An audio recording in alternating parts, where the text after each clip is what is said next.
Let's bring in Al Jazeera's Zaina Hodder, who's live from Marjayoun, that's in southern Lebanon. The attack with this new drone that Hezbollah claims happened in the area behind you. Talk to us about the situation along that border. Just how tense is it still?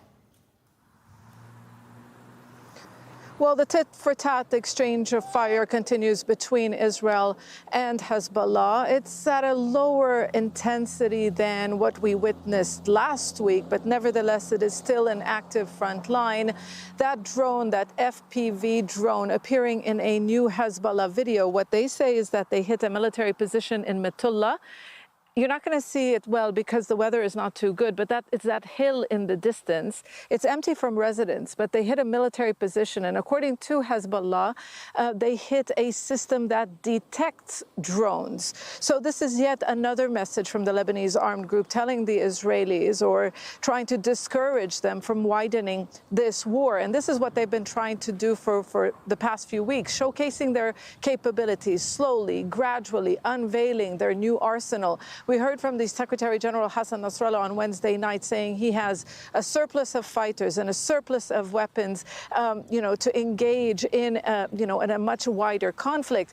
But this really is about a deterrence strategy, trying to avoid this escalation, because Hezbollah has repeatedly said we're not interested in an all-out war. We opened up this front to help Gaza, and they believe that they have been, achieving this by, for the first time in Israel's history, displacing tens of thousands of people from their homes along the border. And this really has been putting pressure on Israeli officials to do something. But it really is difficult choices for both sides, because both sides can really hurt each other if this conflict widens. But the U.S.